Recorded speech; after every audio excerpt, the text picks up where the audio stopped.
Hello there. Over the years, I've done a lot of work in what I call creative job search. In America alone today, there are 25 million people who are unemployed or underemployed. And getting a good job for you, for your career, is really essential. And the critical thing in getting the job is the interview. So how can you ace the interview? Well, I could spend hours telling you, but let me give you a couple of key ideas. First of all, write down a list of what would be your perfect job. If somebody could give you any job in the world, what would your perfect job be? See, the greater clarity you have before you interview, the more likely it is that you will find the right job for you. Next, when you have an interview coming up, research the background of the company on the internet. Go to Google, go to Wikipedia, but get every single detail, print it out, write it down, take notes. Understand the history of the company and the background of the company. Look at the products and services of the company and look at their competitors. Is the market growing or is it flat? Are some companies doing better or not?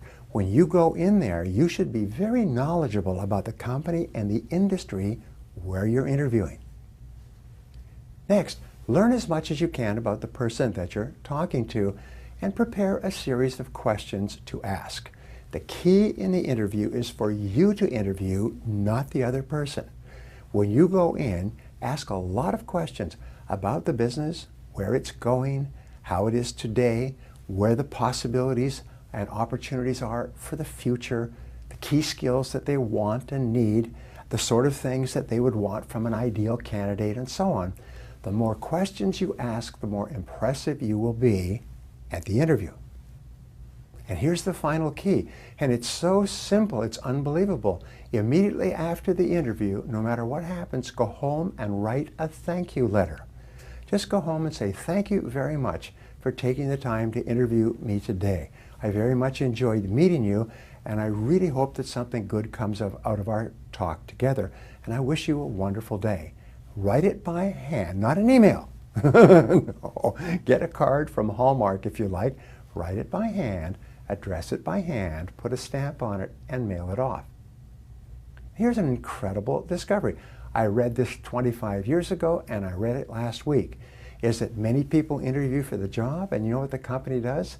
They hire the first person who writes a thank you letter, because they know that writing a thank you letter is an indication of character, it's an indication of courtesy, it's an indication of attitude. So be sure, at the end of the interview, which you have now aced because you did your research, write a thank you letter and wait for the phone to ring.